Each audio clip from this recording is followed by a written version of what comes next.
Nurse Joy announced in a cheerful tone as she brought the tray full of Pokeballs, and a happy-looking Pikachu, to the counter. Ash smiled and nodded gratefully as he took the tray. Thank you Nurse Joy, I appreciate it. He then looked at Pikachu as the electric type hopped up onto his shoulder. How do you feel buddy? You look good.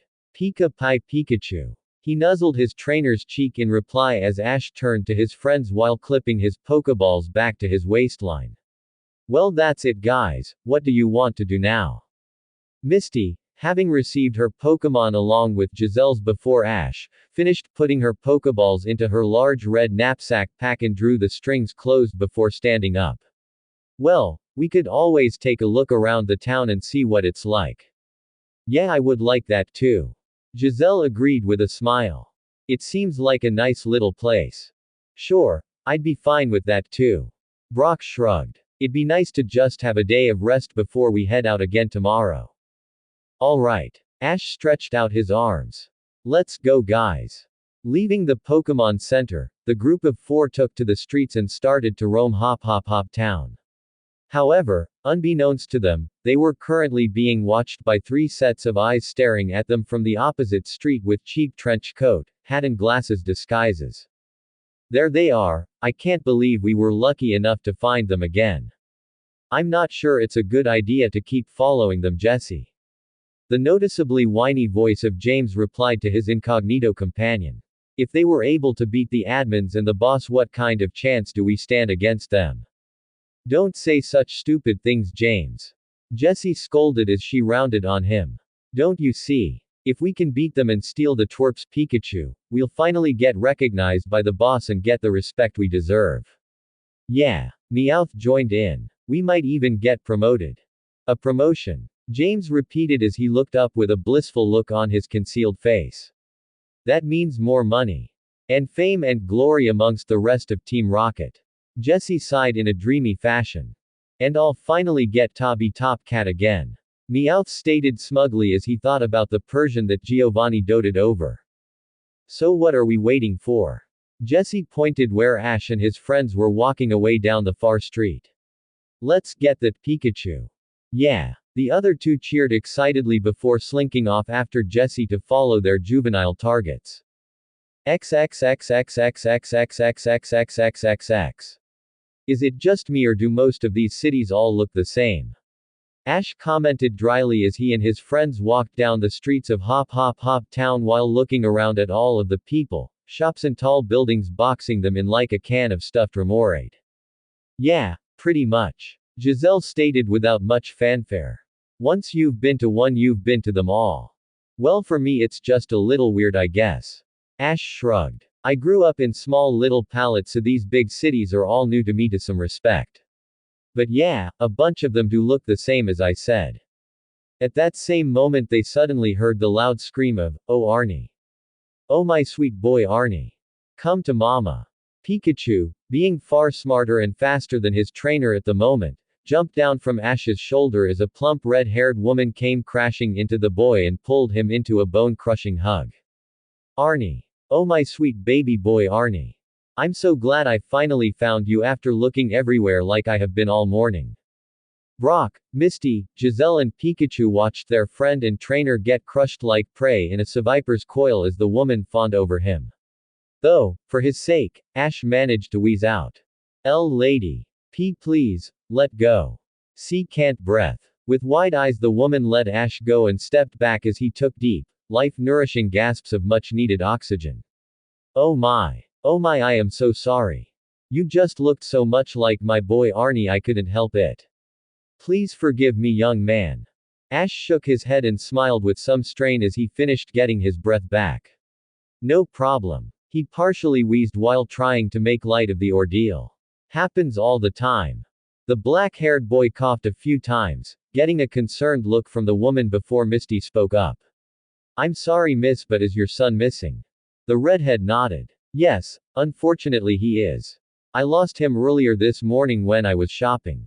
I turned around for 1 second to look at something and when I turned back around, he was gone." "That's not good," Brock stated the obvious grimly.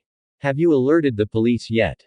She nodded. "Yes I have. But unfortunately, the police in this town have been extremely preoccupied with the fiasco in Celadon City when the incident with that game place occurred.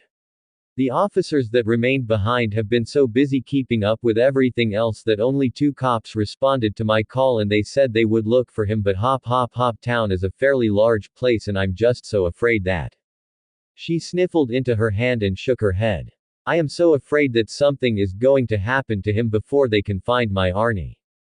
They shared a sympathetic, worried look amongst each other before nodding in tandem as Ash looked back at her and smiled. "Ma'am, if you'd like we'll help you find your son." "Really?" she asked in obvious surprise before her face lit up. "Oh thank you. Thank you so much, all of you, thank you. That would mean so much to me. Where do you think your son might have gone miss?" Brock asked curiously, to which the middle-aged mother replied in a thoughtful tone. "Well, I was just on my way to search the Hop Town Park. Arnold has always loved going there. I suppose it could be a possibility that he went to the park." "Well that's at least a start. Let's go check to make sure." Ash agreed before all of them began making their way to the park in question that Arnold's mother knew of. Around 10 minutes later the group of 5 entered the large city park and almost immediately, their jaws dropped open. I don't understand what I'm seeing." Giselle blinked. In front of them, scattered all throughout the park, was a rather large group of kids and even some adults, all hopping, running, crawling and jumping across the grass. Some of them were swinging from tree branches, others were splashing around in the pond in the middle of the park and others still were doing things that were flat out indiscernible. To make it even stranger, almost everyone was acting like, well, Pokémon. Seeing a man climbing a tree while grunting like a Mankey and a woman splashing around in the pond like a Goldeen, Misty sweat dropped. "I don't think the name of this town is the only thing weird."